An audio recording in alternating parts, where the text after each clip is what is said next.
বিশেষজ্ঞরা প্রমাণ করেছে আপনাদের এখন কোনো হ্যাকম্যাক কিচ্ছু হয় নাই। বাঁচার জন্য এখন আপনারা মিথ্যে কথা বলছেন।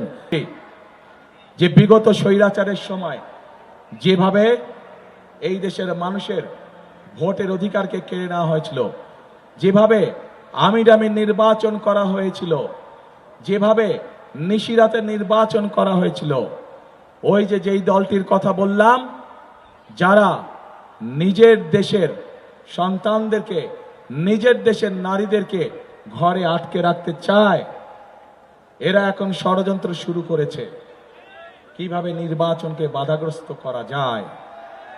এরা এখন তাদের লোকজনকে মা বোনদের কাছে পাঠাচ্ছে এনআইডি নাম্বার নেওয়ার জন্য, বিকাশ নাম্বার নেওয়ার জন্য। এই খবর আছে আপনাদের কাছে? কাজেই তারা বলে সৎ লোকের শাসন কায়েম করবে। আরে ভাই, আপনাদের এই প্রস্তাবটাই তো সবচেয়ে বড় অসৎ প্রস্তাব। আপনারা অসৎ প্রস্তাব দিয়ে কাজ শুরু করে কিভাবে আপনারা মনে করেন যে আপনারা সৎ লোকের শাসন কায়েম করবেন? আপনারা সমগ্র জাতির সামনে মিথ্যে কথা বলেন যে আপনাদের অ্যাকাউন্ট হ্যাক হয়ে গিয়েছিল। বিশেষজ্ঞরা প্রমাণ করেছে আপনাদের এখন কোনো হ্যাকম্যাক কিচ্ছু হয় নাই। বাঁচার জন্য এখন আপনারা মিথ্যে কথা বলছেন। যারা নির্বাচনের আগে জনগণের সাথে মিথ্যে কথা বলতে পারে, তারা নির্বাচনের পরে কি পরিমাণ মিথ্যে কথা বলতে পারে, এটি আমাদের সহজেই বোধগম্য। প্রিয় ভাই বোনেরা, আজকে নির্বাচনকে বিতর্কিত করার জন্য, বাধাগ্রস্ত করার জন্য এরা উঠে পড়ে লেগেছে। সেই জন্য আজকে এখানে লাখো জনতার উপস্থিতিতে আপনাদেরকে এবং আপনাদের মাধ্যমে সকল মা বোন এবং সকল ভাই বোনদেরকে, আপনাদেরকে এবং আপনাদের মাধ্যমে আপনাদের এলাকার সকল মানুষের কাছে আমি একটি আহ্বান জানাতে চাই। আপনাদেরকে অত্যন্ত সতর্ক এবং সজাগ থাকতে হবে, যাতে কেউ ষড়যন্ত্র করে আপনার সেই ভোটের অধিকারকে কেড়ে নিতে না পারে। আবার প্রিয় ভাই বোনেরা, নতুন গল্প শুনছি, ইদানিং নতুন গল্প শুনছি যে এবার বলে ভোট গণনা করতে অনেক বেশি সময় লাগবে। প্রিয় ভাই বোনেরা, এই দেশের মানুষ হয়তো গত এক যুগ ভোট দিতে পারেনি, কিন্তু ভোট দেওয়ার যে অভিজ্ঞতা তাদের নাই তা না। 91 সালে ভোট দিয়েছে, 96 সালে ভোট দিয়েছে, 2001 সালে ভোট দিয়েছে। ভোট গণনা করতে কেমন সময় লাগে বাংলাদেশের মানুষের সেই ধারণা আছে। কাজেই যদি কেউ ভোট গণনা করতে দেরি হবে, এই উসিলা দিয়ে যদি কেউ কোনো সুযোগ নিতে চায়, প্রিয় ভাই বোনেরা, আপনাদেরকে তা প্রতিরোধ করতে হবে। পারবেন ইনশাআল্লাহ।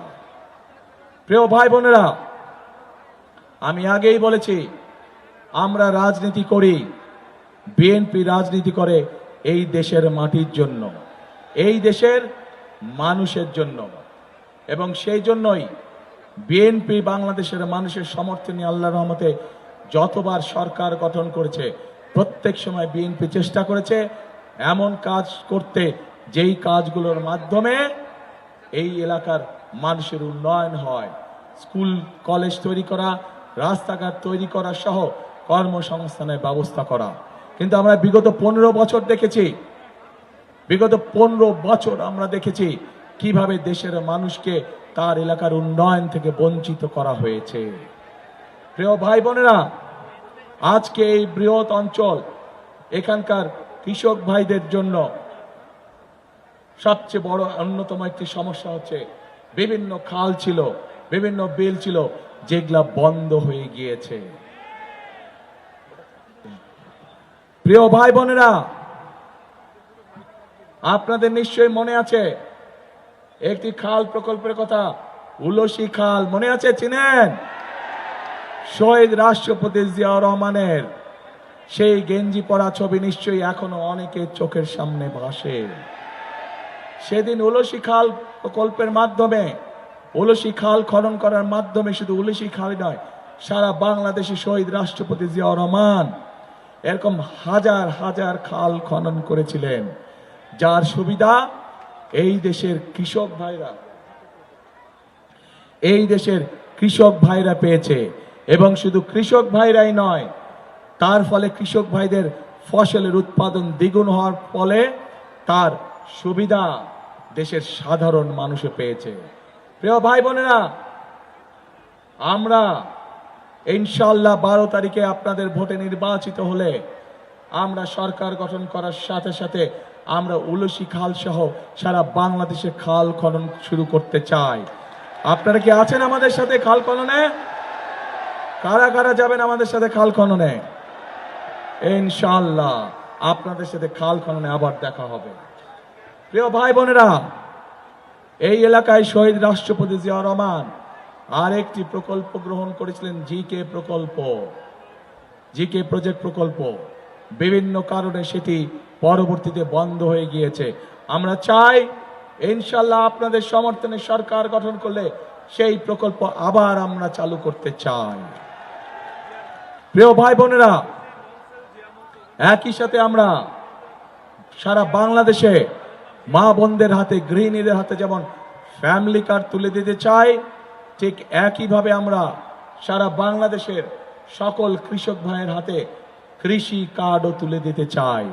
এই কৃষি কার্ডকে, এই কৃষি কার্ডের মাধ্যমে আমরা কৃষক ভাইদের কাছে ন্যায্য মূল্যে আমরা সার, বীজ, কীটনাশক, ওষুধ, যেটি তার যে পরিমাণ জমি, ওই জমির জন্য যে পরিমাণ প্রয়োজন সেইটি আমরা তার কাছে ঘরে দিয়ে আসতে চাই, ঘরে পৌঁছে দিতে চাই কৃষক ভাইদেরকে।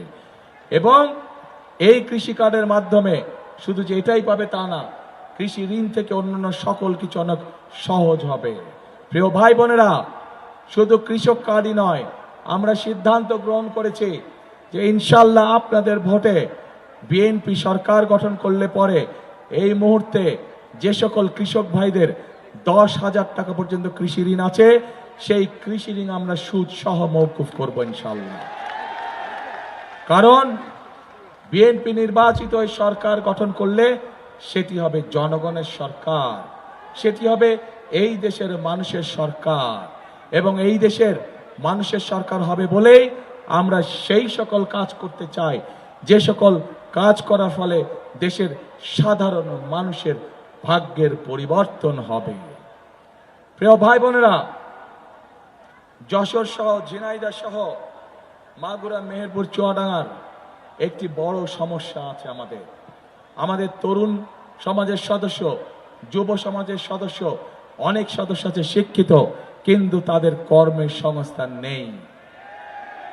আমরা এই ব্যাপারে পরিকল্পনা গ্রহণ করেছি যা আমরা এই জায়গাগুলোতে, আপনাদের স্ব জায়গাগুলোতে আমরা বিভিন্ন রকমের ভোকেশনাল এবং ট্রেনিং ইনস্টিটিউট তৈরি করব, যাতে করে আমরা আমার তরুণ এবং যুব সমাজের সদস্যদেরকে সেখানে ট্রেনিং দেওয়ার মাধ্যমে দেশে তারা ব্যবসা বাণিজ্য করতে পারবে, একই সাথে তারা যদি বিদেশে গেলে কর্মসংস্থানের ব্যবস্থা করতে পারবে, সেভাবে আমরা তাদেরকে গড়ে তুলতে চাই।